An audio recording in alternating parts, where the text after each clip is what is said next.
ಓಂ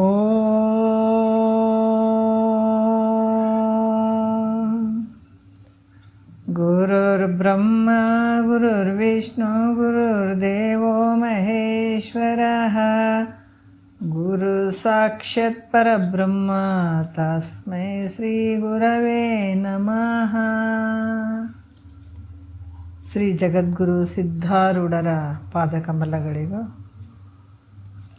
ಶ್ರೋತ್ರಿಯ ಬ್ರಹ್ಮನಿಷ್ಠ ಸದ್ಗುರು ಬಸವಾನಂದರ ಪಾದಕಮಲಗಳಿಗೂ, ಅವರ ಪ್ರತಿರೂಪದಂಥ ನಿಜಗುಣಪ್ಪನವರ ಪಾದಕಮಲಗಳಿಗೂ ನನ್ನ ದೀರ್ಘದಂಡ ಪ್ರಣಾಮಗಳನ್ನು ಸಲ್ಲಿಸುತ್ತಾ, ಸದ್ಗುರು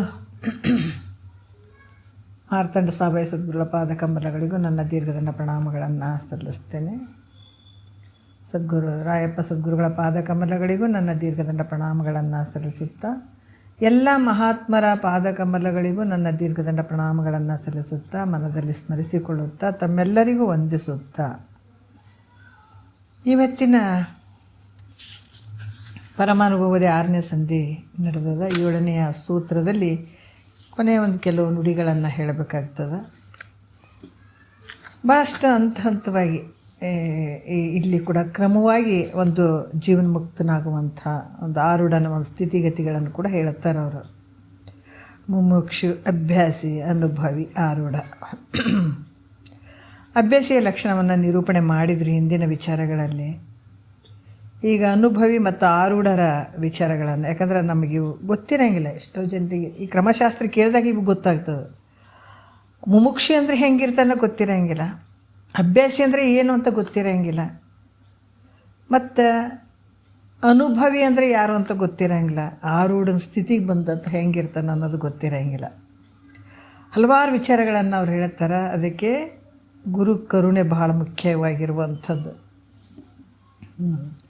ಭಾಳಷ್ಟು ಕರುಣೆಯಿಂದ ಹೇಳುತ್ತಾರೆ ಇವೆಲ್ಲ ವಿಚಾರಗಳನ್ನು ತಿಳ್ಕೊಳ್ಳಿ ಅಂತ ಮೈತ್ರಾದೇವಿಗೆ ಯಾಜ್ಞವಲ್ಕರು ಕೂಡ ಹೇಳುವಂಥದ್ದು. ಸದ್ಗುರುವಿಗೆ ಶಿಷ್ಯನ ಹತ್ರ ಏನಾದರೂ ಬಯಸ್ತಾನೇನು ಅಂದರೆ ಏನು, ಸದ್ಗುರು ಶಿಷ್ಯನ ಹತ್ರ ಯಾವ ರೀತಿಯಿಂದ ಏನು ಬಯಸಲ್ಲ. ಅದು ಬಯಸೋದು ಒಂದೇ, ಅಂತಃಕರಣ ಶುದ್ಧ ಆಗಿರಬೇಕು ಅಷ್ಟೇ. ಆಮೇಲೆ ಭೂಮಿಗೆ ಬಂದುಬಿಟ್ಟಿದ್ದೀನಿ, ನನ್ನನ್ನು ನಾನು ತಿಳ್ಕೊಳ್ಬೇಕನ್ನುವಂಥ ಒಂದು ಹಂಬಲ ಮಾತ್ರ ಆ ಶಿಷ್ಯನಿಗಿರಬೇಕು. ಅಂದ್ರೆ ಆ ಒಂದು ಅಧಿಕಾರ ಇರಬೇಕಾತಗೆ.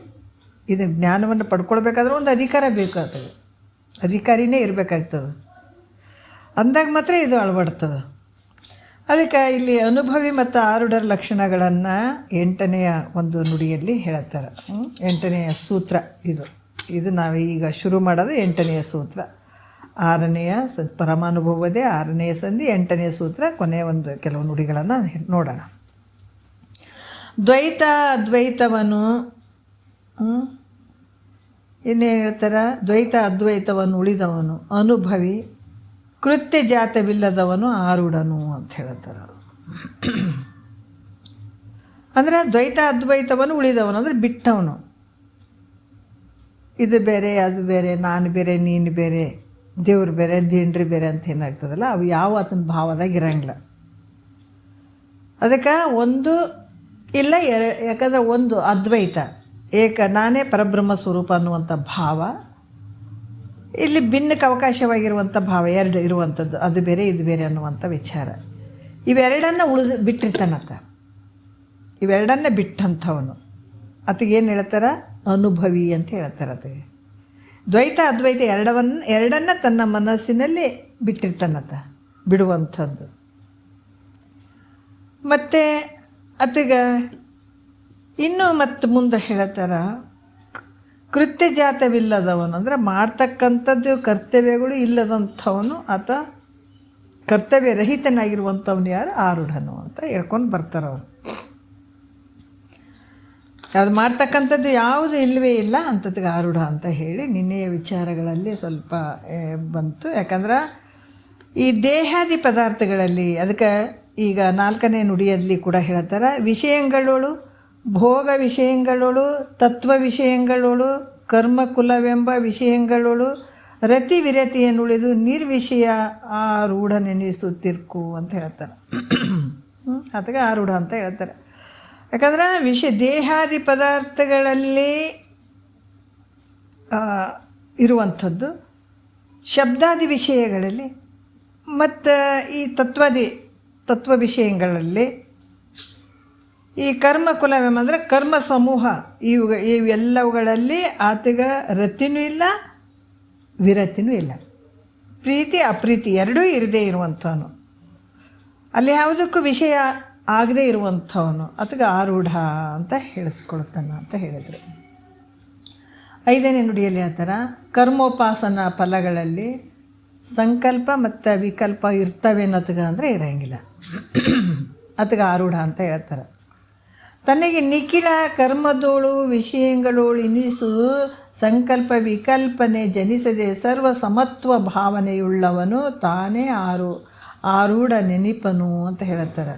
ನೋಡ್ರಿ, ಆರೂಢನಿಗೆ ಈ ಕರ್ಮದಲ್ಲಿ ಮತ್ತು ವಿಷಯಗಳಲ್ಲಿ ಅಂದ್ರೆ ಈ ಪ್ರಾರಬ್ಧ ಕರ್ಮದಿಂದ ಏನು ಪ್ರಾಪ್ತವಾದಂಥ ಕೆಲವು ಭೋಗಗಳೇನಿರ್ತಾವ, ಇಹಪರದ ಭೋಗಗಳು, ಈ ವಿಷಯಾದಿಗಳಲ್ಲಿ ಇದು ಸುಖಕರದ ಇದು ದುಃಖಕರದ ಅಂತ ಏನಾರ ಭಾವನೆ ಇರ್ತದೆ ಏನಂದ್ರೆ ಏನೂ ಇರೋಂಗಿಲ್ಲ. ಹೆಂಗಿರ್ತಾರೆ ಹೇಳ್ರಿ ಈಗ ಅವರು? ಯಾಕಂತಂದ್ರೆ ಯಾವೊಂದು ಇದರಿಂದ ಇದು ಒಳ್ಳೇದಾಗ್ತದೇನೋ, ಇದರಿಂದ ಇದು ಕೆಟ್ಟದಾಗ್ತದೇನೋ, ಇಂಥವೇನಾರು ಇರ್ತವೇನೋ ಅತ್ತಗಂದ್ರೆ ಯಾವುದೂ ಇಲ್ಲತ್ತಿಗ. ಅದೇನೋ ಇಂಥ ದಿವಸ ಚಂದದೇನೋ ಅಂಥ ದಿವಸ ಚಂದದಂತ ನೋಡ್ತಾನೇನು. ಯಾವುದು ಇಲ್ಲವೇ ಇಲ್ಲತ್ತಿಗ. ಆತನ ವಿಚಾರದಲ್ಲಿ ಇವು ಯಾವೂ ಇಲ್ಲ ನೋಡ್ರಿ. ಅದಕ್ಕೆ ಮಹಾತ್ಮರು ಭಾಳ ಚಂದ ಹೇಳ್ತಾರೆ. ನಮ್ಗೆ ಹೇಳ್ತಿದ್ರು, ಏನು ಹೇಳ್ತಿದ್ರು ಅಂತಂದ್ರೆ ಈ ಪ್ರಾರಬ್ಧ ಕರ್ಮದ ಪ್ರಾಪ್ತವಾದಂಥ ಸಕಲ ಇಹಪರ ಭೋಗ ವಿಷಯಾದಿಗಳಲ್ಲಿ ಇದರಿಂದ ಸುಖ ಐತೆ, ಇದರಿಂದ ದುಃಖ ಐತೆ ಅಂತ ಯಾವ ಕಲ್ಪನೆಯ ಭಾವ ಕೂಡ ಆತನ ಹತ್ರ ಇರೋಂಗಿಲ್ಲ. ಹಿಂಗೆ ನೋಡ್ತಾನೆ ಈ ಜಗತ್ತಿನೊಳಗೆ ನಾವು ನೋಡೋಕೆ ಬರ್ತದೆ. ಜಗತ್ತಿನೊಳಗೆ ಪರಮಾತ್ಮನ ನಾವು ಕಾಣಬೇಕಾಗಿತ್ತಂದ್ರೆ ಮೊದಲ ಯಾವುದು ತೆಗಿಬೇಕಿಲ್ಲಿ? ನಾಮರೂಪವನ್ನು ತೆಗಿಬೇಕು. ಅಸ್ಥಿ ಭಾತಿ ಪ್ರಿಯದಿಂದ ಈ ಜಗತ್ತನ್ನು ಕಾಣ್ತಾ ಇರ್ತಾನೆ ಆತ ಕೂಡ. ಅದಕ್ಕೆ ಇಲ್ಲಿ ಕೂಡ ಹೇಳ್ತಾರ, ಸರ್ವನಾಮ ರೂಪಾತ್ಮಕ ಈ ಪ್ರಪಂಚದಲ್ಲಿ ಯಾವುದರಿಂದ? ನಾಮ ರೂಪದಿಂದ ಕೂಡಿದಂಥ ಈ ಪ್ರಪಂಚದಲ್ಲಿ ಆತ ಹೆಂಗಿರ್ತಂದ್ರೆ ಅಸ್ಥಿ ಭಾತಿ ಪ್ರಿಯ, ಈ 3 ರೀತಿಯಿಂದ ಆತ್ಮಾನುಸಂಧಾನವನ್ನು ಮಾಡುವಂಥವನು. ಇದೀಗ ಏನು ಹೇಳ್ತಾರೆ? ಆರೂಢ ಅಂತ ಕೂಡ ಆ ರೂಪದಲ್ಲೇ ಇರ್ತಾನೆ, ಆರೂಢ ಸ್ಥಿತಿಯಲ್ಲೇ ಇರುವಂಥವನು. ಅಲ್ಲಿ ಯಾವುದಕ್ಕೆ ಅವಕಾಶನೇ ಇರೋಂಗಿಲ್ಲ. ಅದು ಜಗತ್ತನ್ನು ಕೂಡ ಅಸ್ಥಿಭಾತಿ ಪ್ರಿಯದಿಂದ ನೋಡ್ತಾನೆ ವಿನಃ ನಾಮರೂಪ ಯಾವತ್ತೂ ತೆಗೆದು ಹಾಕಿಬಿಟ್ಟಿರ್ತಾನದ. ಅದಕ್ಕೆ ಈ ರೀತಿ ಇರುವಂಥವನು ಯಾರು ಅಂದ್ರೆ ಆರೂಢ ಅಂತ ಹೇಳಿಸ್ಕೊಳತ್ತಾರ. ಅಥವಾ ಈ ಕರ್ಮದಿಂದ ಈ ಕರ್ಮ ಮಾಡ್ಬೇಕೇನ್ರಿ, ಈ ದಿವಸ ಸರಿ ಐತೇನ್ರಿ, ಇದು ಈ ರೀತಿ ಮಾಡಿದ್ರೆ ಇದರಿಂದ ನಮ್ಗೆ ಲಾಭ ಆಗ್ತದೇನ್ರಿ, ಇದರಿಂದ ಒಳ್ಳೆಯದಾಗ್ತದೇನ್ರಿ, ಇದರಿಂದ ಕೆಟ್ಟದಾಗ್ತದೇನ್ರಿ, ಇಂಥದ್ದು ಮಾಡ್ಬೇಕು ಕರ್ಮ ಅನ್ನುವಂಥದ್ದು ಏನಾರು ಇರ್ತಾವೇನತ್ತನಂದ್ರೆ ಯಾವುದೂ ಇರೋಂಗಿಲ್ಲ ಆತನಲ್ಲಿ. ಹಾಗಾಗಿ ಇಲ್ಲಿ ಕೂಡ ಹೇಳ್ತಾರ, ಇಹಪರದ ಭೋಗದ ವಿಷಯಾದಿಗಳಲ್ಲಿ ಅದರಲ್ಲಿ ದುಃಖ ಐತೆ ಅನ್ನುವಂಥದ್ದನ್ನಿಲ್ಲ, ಸುಖ ಐತೆ ಅನ್ನುವಂಥದ್ದನ್ನಿಲ್ಲ. ಆ ವಿಚಾರ ಯಾವುದು ಅದನ್ನಲ್ಲಿ ಸುಳಿಯಂಗಿಲ್ಲ, ಎಲ್ಲವನ್ನ ಬಿಟ್ಟಿರ್ತಾನೆ. ಇದಕ್ಕೆ ಆರೂಢ ಅಂತ ಹೇಳ್ತಾರೆ. ತನ್ನ ಸ್ವಸ್ವರೂಪದಲ್ಲೇ ಇರುವಂಥವನಿತ, ಇದಕ್ಕೆ ಆರೂಢ ಅಂತ ಹೇಳ್ತಾರೆ. ಯಾವುದೊಂದು ಕರ್ತವ್ಯ ಐತೇನು ಮಾಡಕತ್ತಗ, ಏನಾರ ಮಾಡುವಂಥದ್ದು ಐತೇನ್ರಿ ಕರ್ತವ್ಯ ಆತಗಂದ್ರೆ ಏನೊಂದಿಲ್ಲ ನೋಡ್ರಿ. ಅದಕ್ಕೆ ಆರೂಢ ಅಂತ ಹೇಳಿಸ್ಕೊಳ್ತಾನೆ. ಆತಗೆ ಮಾಡುವಂಥದ್ದು ಏನು ಇಲ್ಲವೇ ಇಲ್ಲ. 6ನೇ ನುಡಿಯಲ್ಲಿ ಹೇಳ್ತಾರ, ತನಗೊಂದು ಬಾಧೆ ಸಂಜನಿಸದೆ ಕರಣೀಯ ವಿನಿತಿಲ್ಲವೆನಿಸಿ ಪೂರ್ಣ ಆನಂದ ಘನ ಅಚಲ ನಿರ್ವಿಕಲ್ಪ ನಿರ್ದ್ವಂದ್ವಾತ್ಮ ನೆನಪನು ಆರೂಢನೆಂದರಿಯುವುದು ಅಂತ ಹೇಳ್ತಾರೆ ಅವರು. ಹೆಂಗಿರ್ತಾನಂತ ಆರೂಢ ಅಂತಂದ್ರೆ ಇದೇ ಸರಿ ಅದೇ ಸರಿ ಅಂತ ಆ ಭಾವನೆ ಇರೋಂಗಿಲ್ಲ ತಗ. ಮತ್ತು ತನಗೆ ಯಾವುದೊಂದು ದುಃಖವು ಇಂಥದ್ರಿಂದ ದುಃಖ ಐತೇನು ಅಂತ ಅಂದ್ಕೊಳ್ತಾನೆ ಅಂತಂದರೆ ಯಾವುದಿಲ್ಲ. ಯಾಕಂದ್ರೆ ಮನುಷ್ಯನಿಗೆ ಆಧ್ಯಾತ್ಮಿಕ, ಆದಿ ಭೌತಿಕ, ಆದಿ ದೈವಿಕ ಅನ್ನುವಂಥ 3 ತಾಪಗಳು ಅದಾವೆ. ಈ ತಾಪಗಳಲ್ಲಿ ಬೆಂದು ಹೋಗಿಬಿಡ್ತೀವಿ ನಾವು. ಅದಕ್ಕೆ ಹೇಳ್ತಾರ, ಹಸಿವು ತೃಷಗಳ ಬಾಧೆ ಹೇಳ್ತಾರಲ್ಲ, ಶಂಕರ ನೋಡೋ ನೀಯನ್ನ ಪರಿಭವದ ಬಾಧೆಯನ್ನು ಕೃಪೆ ಮಾಡು ಬೇಗದೊಳು ಅಭಯವಿತ್ತು. ಮಾಯಕರ್ಮದ ಬಾಧೆ, ಕಾಯಕರ್ಣದ ಬಾಧೆ, ತಾಪ ಸಮುದಾಯದ ಅತಿಬಾಧೆ ಘನವೆನೆಗೆ ಅಂತ. ತಾಪ ಸಮುದಾಯದ ಅತಿಬಾಧೆ ಅಂದರೆ ಯಾವ? ತಾಪ ಸಮುದಾಯ ಅಂದರೆ ಆಧ್ಯಾತ್ಮಿಕ, ಆದಿ ಭೌತಿಕ, ಆದಿ ದೈವಿಕ ದುಃಖಗಳು. ಇವು ಯಾವತ್ತು ದುಃಖ ಕೊಡುವಂಥವು. ಇಂಥ ದುಃಖಗಳು ಆತಗಿರ್ತಾವೇನು ಅಂತಂದ್ರೆ ಆತಗಿರೋಂಗಿಲ್ಲ. ಮತ್ತು ಈ ದುಃಖಗಳನ್ನು ಪರಿಹಾರ ಮಾಡ್ಕೊಳ್ಬೇಕನ್ನುವಂಥ ಭಾವ ಇರ್ತದೆ ಅನ್ನೋತಗಂದ್ರೆ ಇರೋಂಗಿಲ್ಲ. ಯಾವ ಒಂದು ಮಾಡ್ತಕ್ಕಂಥ ಒಂದು ಕರ್ತವ್ಯ ಅದು ಉಳಿದಿರೋಂಗಿಲ್ಲ. ಅರ್ಥ ಮಾಡ್ಕೋಬೇಕು. ಮತ್ತು ಅದಕ್ಕೆ ಹೇಳ್ತಾರೆ, ಇದು ಜ್ಞಾನ ಹೆಂಗೈತೆ ಅಂದರೆ ಹೊಟ್ಟೆ ತುಂಬಿದ ಮೇಲೆ ಮುಗೀತದೆ. ಎಷ್ಟೇ ಮೃಷ್ಟಾನ್ನ ಭೋಜನ ಆದಂತಂದ್ರೂ ಕೂಡ ನಾವು ಎಷ್ಟು ಊಟ ಮಾಡಬೇಕಾಗಿದೆ ಅಷ್ಟೇ ಮಾಡ್ತೀವಿ ಹೊರತಾಗಿ ಬೇಡಪ್ಪ ಸಾಕು ಅಂತ ಹೇಳ್ತೀವಿಲ್ಲ. ಈ ಜ್ಞಾನ ಕೂಡ ಅಷ್ಟೇ. ಇಷ್ಟು ಮೇಲ್ಮಟ್ಟಕ್ಕೆ ಬಂದಂಥದ್ದಾಗ ಅದು ಮತ್ತೆ ಏನಾದರೂ ಪಡ್ಕೊಳ್ಬೇಕೇನು, ಏನೋ ಮಾಡುವಂಥ ಕರ್ತವ್ಯ ಐತೇನು ಅಂತಂದರೆ ಇದು ಏನೊಂದಿಲ್ಲ ನೋಡ್ರಿ, ಯಾವುದಿಲ್ಲ. ಕೇವಲ ಸಚ್ಚಿದಾನಂದ ಘನ ಸ್ವರೂಪದಿಂದ ಇರ್ತಾನಂತ, ತನ್ನ ಸ್ವರೂಪದಲ್ಲೇ ಇರ್ತಾನೆ ನೋಡ್ರಿ. ಅದು ಎಂಥ ಆನಂದ ರೀ.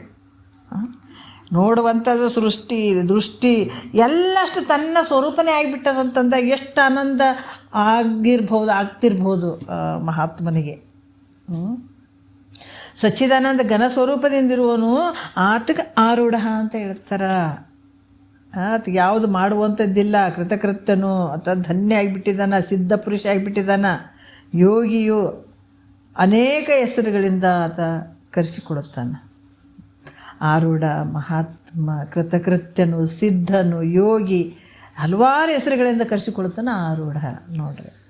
ಅದಕ್ಕೆ ಈ ರೀತಿಯಾಗಿ ಆರೂಢನ ಸ್ಥಿತಿ ಅದಕ್ಕೆ ಮಾಡುವಂಥದ್ದು ಏನಿಲ್ಲ ನೋಡ್ರಿ. ಏನು ತಲುಪಬೇಕಾದ್ರೆ ಅಲ್ಲಿ ತಲುಪಿ ಆರಾಮಾಗಿ ಅಂತ ಆನಂದ ಶರದಿ ಅನ್ನುವಂಥ ಒಂದು ಸಮುದ್ರದಲ್ಲಿ ಆತ ಆನಂದವಾಗಿ ಇದ್ದುಬಿಟ್ಟಿರ್ತಾನೆ ಆರೂಢ. ಅದಕ್ಕೆ ಮಾಡುವಂಥದ್ದು ಪಡ್ಕೊಳ್ಳುವಂಥದ್ದು ಯಾವುದೊಂದು ಕರ್ತವ್ಯ ಆತಗೆ ಇರೋಂಗಿಲ್ಲ ಅಂತ ಹೇಳಿದರು. ಅನುಭವಿ ಆರೂಢ ಲಕ್ಷಣ ನಿರೂಪಣೆ ಸೂತ್ರ 8ಕ್ಕೆ ಪದ 57 ಅಂತ ಹೇಳಿ, ಈಗ ಹಿಂದಿನ ವಿಚಾರಗಳಲ್ಲಿ ಭಾಳಷ್ಟು ವಿಚಾರಗಳನ್ನು ಹೇಳಿದ್ರು ಅವರು. ಮುಮುಕ್ಷು, ಅಭ್ಯಾಸಿ, ಅನುಭವಿ ಆರೂಢ ಲಕ್ಷಣಗಳನ್ನು ಹೇಳ್ತಾ ಆರೂಢನಿಗೆ ಯಾವುದು ಕರ್ತವ್ಯ ಇಲ್ಲ ಅಂತ ವಿಚಾರವನ್ನು ಹೇಳಿದರು.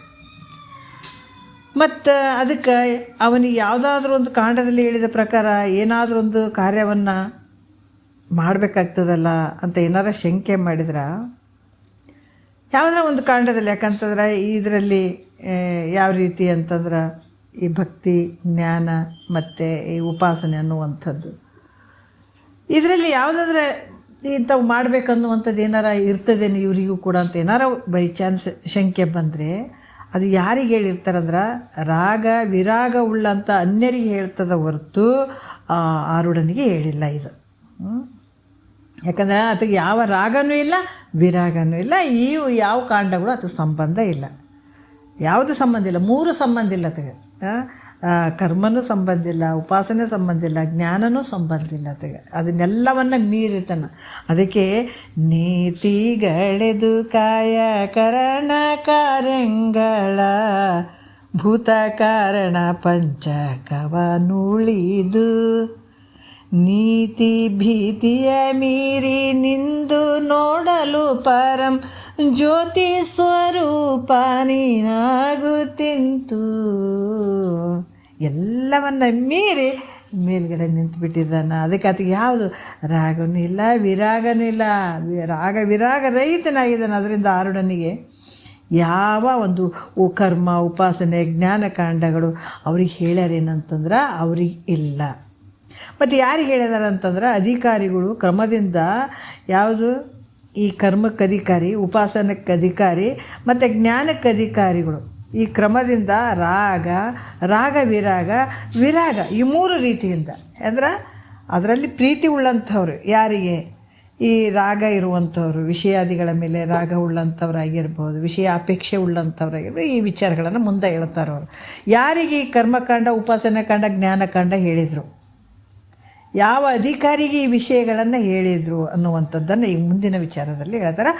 ಬಟ್ ಆರೂಢನಿಗೆ ಮಾತ್ರ ಇವು ಯಾವ ಸಂಬಂಧ ಇಲ್ಲ ಅಂತ ಹಿಂದಿನ ವಿಚಾರಗಳಲ್ಲಿ ಹೇಳಿ, ಮತ್ತು ಇವು ಮೂರು ಯಾರಿಗೆ ಹೇಳಿದಾರಪ್ಪ, ಇದಕ್ಕೆ ಎಂತೆಂಥ ಅಧಿಕಾರಿಗಳು ಇರ್ತಾರೆ ಅನ್ನುವಂಥದ್ದು ಕೆಲವು ವಿಚಾರಗಳನ್ನು ಅವ್ರು ನಮಗೆ ಹೇಳ್ತಾರೆ. 9ನೆಯ ಸೂತ್ರದಲ್ಲಿ ಹೇಳ್ತಾರೆ, ರಾಗ ವಿರಾಗ ತನ್ಮಿಶ್ರ ಮುಳ್ಳವರಲ್ಲಿ ಯೋಗಿಸು ಕರ್ಮ ಚಿದ್ಭಕ್ತಿಯ ಅಂತ ಹೇಳ್ತಾರೆ ಅವರು. ಇಲ್ಲಿ ರಾಗ ಅಂತಂದ್ರೆ ನಾವು ವಿಚಾರ ಮಾಡಬೇಕು. ರಾಗ ಮತ್ತು ವಿರಾಗ. ರಾಗ ಅಂದರೆ ವಿಷಯದ ಅಪೇಕ್ಷೆಯನ್ನು ಮಾಡುವಂಥದ್ದು, ವಿರಾಗ ಅಂದರೆ ವೈರಾಗ್ಯ. ತನ್ಮಿಶ್ರ ಉಳ್ಳಂಥವ್ರು ಅಂತಂದ್ರೆ ರಾಗ ವಿರಾಗ ಎರಡೂ ಉಳ್ಳಂಥವ್ರು, ಈ ಮೂರು ರೀತಿಯಿಂದ. ಇಲ್ಲಿ ಕೂಡ ಏನು ಹೇಳ್ತಾರೆ, ಯೋಗಿಸು ಅಂದರೆ ಜೋಡಿಸು ಅನ್ನುವಂಥದ್ದು. ಚಿತ್ ಅಂದರೆ ಏನು ಇಲ್ಲಿ ತೊಗೊಳ್ಬೇಕು, ಜ್ಞಾನಕಾಂಡವನ್ನು ತೊಗೊಳ್ಬೇಕು. ಕರ್ಮ ಚಿದ್ಭಕ್ತಿಯ, ಚಿತ್ ಅಂದರೆ ಯಾವುದು ತೊಗೊಳ್ಬೇಕು, ಜ್ಞಾನಕಾಂಡವನ್ನು. ಭಕ್ತಿ ಅಂದರೆ ಉಪಾಸನೆ ಕಾಂಡ. ಕರ್ಮ ಚಿತ್ ಭಕ್ತಿ ಅಂತ ಈ ವರ್ಡ್ಸ್ದಲ್ಲಿ 3 ತೊಗೊಂಡಿದ್ದಾರೆ ಅವರು. ಕರ್ಮ ಅಂದರೆ ಕರ್ಮಕಾಂಡ, ಚಿತ್ ಅಂತ ತೊಗೊಂಡಿದ್ದಾರೆ, ಚಿತ್ ಭಕ್ತಿ ಅಂತ ತೊಗೊಂಡ್ರಲ್ಲ. ಚಿತ್ ಅಂತಂದರೆ ಜ್ಞಾನಕಾಂಡ, ಈ ಭಕ್ತಿ ಅಂತ ತೊಗೊಂಡದ್ದು ಉಪಾಸನೆ ಕಾಂಡ. ಈ 3 ಇದರಲ್ಲೇ ತೊಗೊಂಡಿದ್ದಾರೆ. ಯೋಗಿಸು ಅಂದರೆ ಜೋಡಿಸು, ಕರ್ಮ ಚಿದ್ಭಕ್ತಿಯ ಅಂತ ಹೇಳ್ತಾರೆ. ಈ ಚಿದ್ಭಕ್ತಿ ಅನ್ನೋದರಲ್ಲಿ 3 ಬಂದು, ಕರ್ಮ ಕರ್ಮಕಾಂಡ, ಚಿತ್ ಅಂದರೆ ಅಲ್ಲಿ ಜ್ಞಾನಕಾಂಡ, ಭಕ್ತಿ ಅಂದರೆ ಉಪಾಸನೆ ಕಾಂಡ. ಮತ್ತು ಇವು 3 ರಾಗಿಗೆ ಏನು ಹೇಳಬೇಕು, ವಿಷಯದ ಅಪೇಕ್ಷೆ ಉಳ್ಳಂಥವನಿಗೆ ಕರ್ಮಕಾಂಡವನ್ನು ಬೋಧಿಸಬೇಕು. ಮತ್ತು ವಿರಾಗಿಗೆ ಜ್ಞಾನಕಾಂಡವನ್ನು.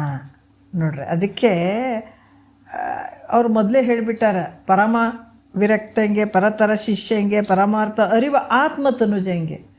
ಪರಮ ರಹಸ್ಯದಳು ಅರಿವುದು ಯಾರಿಗೆ, ವಿರಾಗಿಗೆ.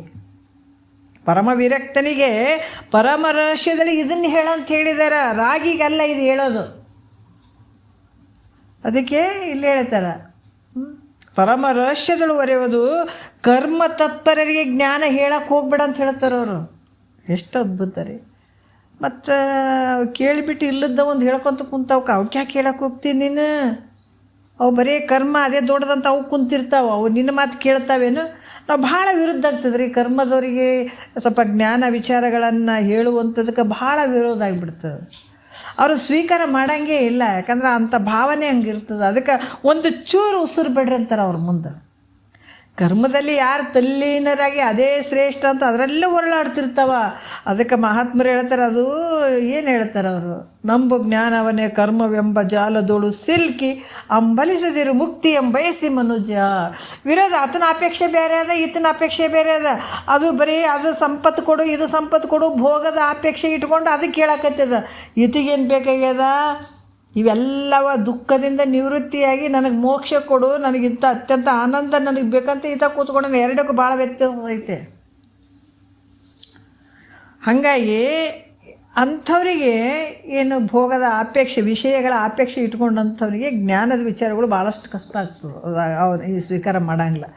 ಹಾಗಾಗಿ ಮೂರ್ಖರು ಸಮುದ್ರ ದಾಟ್ಬೋದೇನಂದ್ರೆ ದಾಟ್ಬೋದಂತ ದಾಟಿಬಿಡ್ಬೇಕಾಗ್ತದೆ. ಯಾಕಂದರೆ ಈಗ ನೋಡಿರಿ, ಭಾಳಷ್ಟು ಕ್ರಮಶಾಸ್ತ್ರ ಕೇಳಲಾರ್ದ್ರ ಜೊತೆ ವಾದ ಮಾಡಿರಿ, ತಲೆ ಕೆಟ್ಟು ಹೋಗ್ಬಿಡ್ತದೆ. ನಾವು ಅದಕ್ಕೆ ಆ ವಿಚಾರಗಳು ಎತ್ತಕ್ಕೆ ಹೋಗಬಾರ್ದು.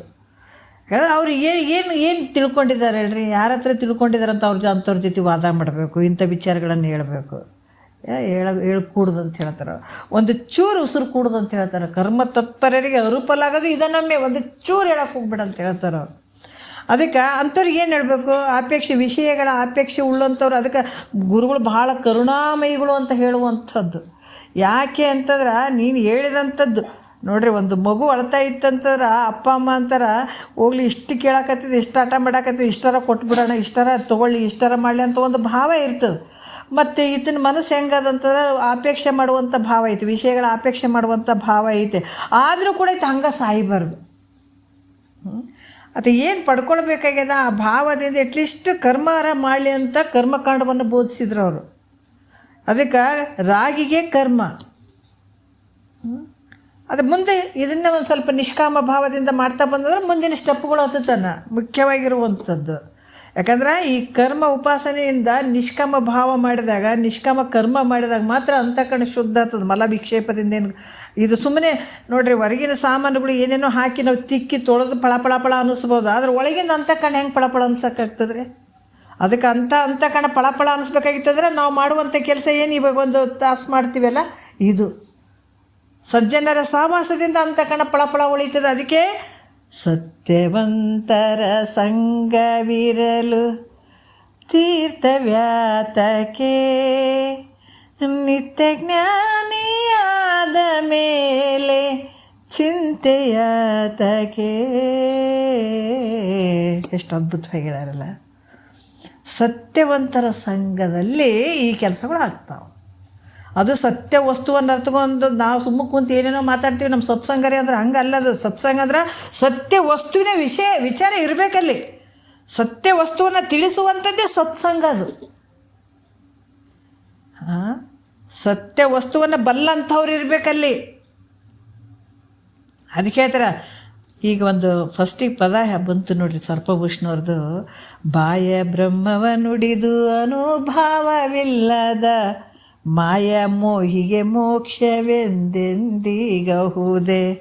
ಹೇಳಿಬಿಟ್ಟು. ಯಾಕಂದ್ರೆ ಅವಾಗೂ ಇಂಥ ಜನ ಇದ್ದರು, ಈಗಲೂ ಅದಾರ. ಅದಕ್ಕೆ ಅವೆಲ್ಲ ನುಡಿಗಳು ಈಗಲೂ ಅನ್ವಯಿಸ್ತಾವ, ಮುಂದೂ ಅನ್ವಯಿಸ್ತಾವ, ಕಾಲಾಂತರಕ್ಕೂ ಅನ್ವಯಿಸ್ತಾವೆ. ಯಾಕಂದ್ರೆ ಇಂಥ ಜನ ಎಲ್ಲರೂ ಇರ್ತಾರೆ. ನಮಗೊಂದು ಸ್ವಲ್ಪ ಗೊತ್ತಾಯ್ತಾರೆ ಏನೋ ಬ್ರಹ್ಮಜ್ಞಾನಿಗಳಂತೆ ನಾವು ಮಾತಾಡುವಂಥದ್ದು ಅಲ್ಲ. ಭಾರಿ ಪಂಡಿತ್ರಿ ವಿಷಯಗಳು ಯಾಕೆ ಓದ್ಕೊಂಡು ಮಾಡಿಕೊಂಡು ಹೇಳಕತ್ತೀವಂದ್ರೆ ನಾವು ದೊಡ್ಡ ಪಂಡಿತರು ಅಂದ್ಕೊಳ್ತೀವಿ. ಅರೇ ಅನುಭವ ಭಾಳ ಮುಖ್ಯ ಐತೆ, ಅಪರೋಕ್ಷ ಜ್ಞಾನ ಅನ್ನುವಂಥದ್ದು ಮುಖ್ಯ ಐತೆ ಅಲ್ಲಿ.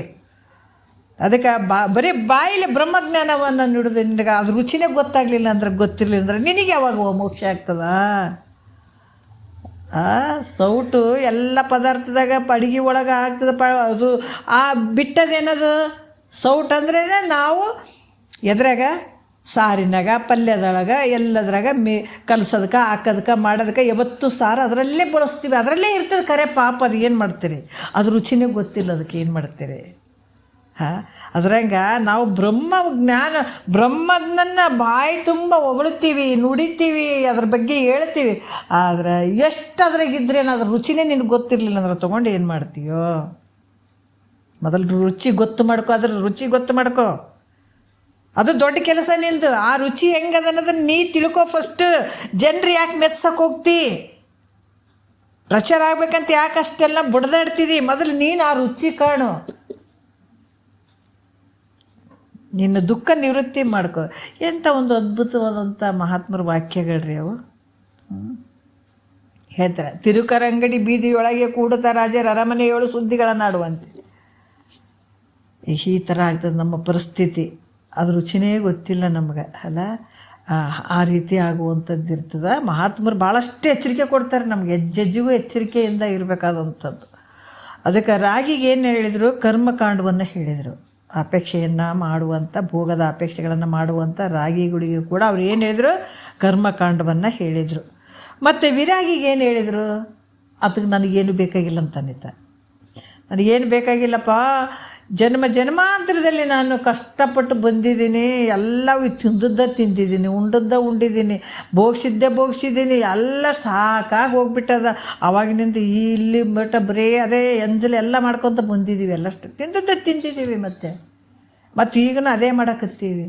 ಅದಕ್ಕೆ ಇದು ನಾನು ಅಲ್ಲ, ನನಗೆ ಬೇಕಾಗಿಲ್ಲಪ್ಪ, ನನಗಿನ್ನು ಸಾಕಿದು, ಈ ಶರೀರನೂ ಸಾಕು, ಈ ಭೋಗಗಳ ಸಾಕು, ನಾನು ಹುಟ್ಟುವಂಥದ್ದು ಸಾಕು, ಸಾಯುವಂಥದ್ದು ಸಾಕು ಅನ್ನುವಂಥ ಭಾವ ವಿಷಯಾದಿಗಳ ಮೇಲೆ ವೈರಾಗ್ಯ ಉತ್ಪನ್ನ ಆಗಿ ನಾನು ಯಾರಿದ್ದೀನಿ ಅಂತ ತಿಳ್ಕೊಳ್ಳುವನ್ನುವಂಥ ಭಾವ ಯಾವಾಗ ಆತಗೆ ಬಂತು, ಆ ಮನಸ್ಸಿನಲ್ಲಿ ವೈರಾಗ್ಯ ಭಾವ ಬಂತು ಅಂತಂದ್ರೆ ಅದಕ್ಕೆ ಮತ್ತೆ ನೀ ಕರ್ಮ ಮಾಡಪ್ಪ ಅಂತ ಹೇಳ್ತಾರೇನ.